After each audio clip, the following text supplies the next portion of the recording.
Hi everyone, this is Eden from Courtyard, and today we're going to be talking about how to use the Chinese character le. Le in Chinese has several different usages, but today we are only going to be talking about two. The first one is called change le. And this le is used to emphasize a difference or a change in situation. For example, 你女儿几岁了? Or how old is your daughter? Le in this case is used to emphasize the difference in the daughter's age. Last year she was 2 and this year she is 3, for instance. Next we have 几点了, or what time is it? Le here is used to emphasize the difference in time. The time it was 5 minutes ago is not the time that it is now. Next, we have 下雨了, or it is raining. Le here is used to emphasize the change in the weather. It wasn't raining before, but it is raining now. And you can see in all three examples that le is at the end of the sentence. When using the change le, you need to put it at the end of your sentences. Next, we're looking at completion le. And this le is used to emphasize or indicate that the verb or the action is finished. So for example, 我喝咖啡了, or I drank coffee.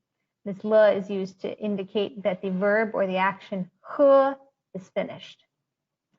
Next, we've got 我买苹果了, or I bought apples. Again, le is used to indicate that the verb or the action 买, to buy, is done.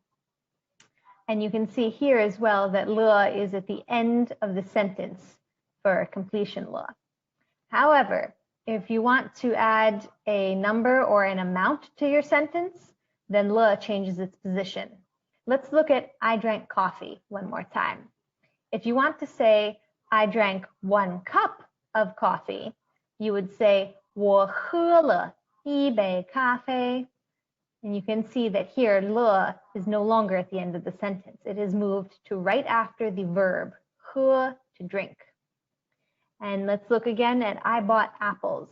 If you want to say I bought quite a few apples, you would say 我买了不少的苹果. And again, le here has moved to right after the verb 买, to buy. All right, and we have a bonus for everybody. This use of le is not really a grammar usage. It's a fixed structure.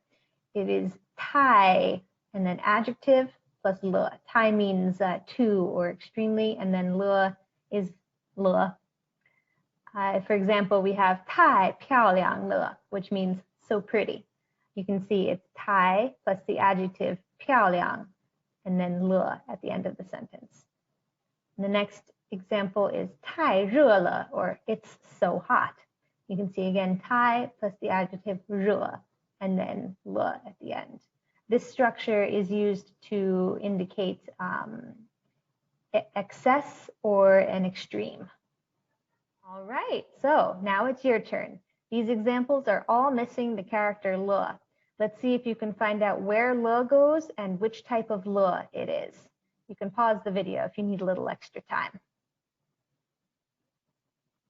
All right, so it's answer time. Let's take a look. How did you do?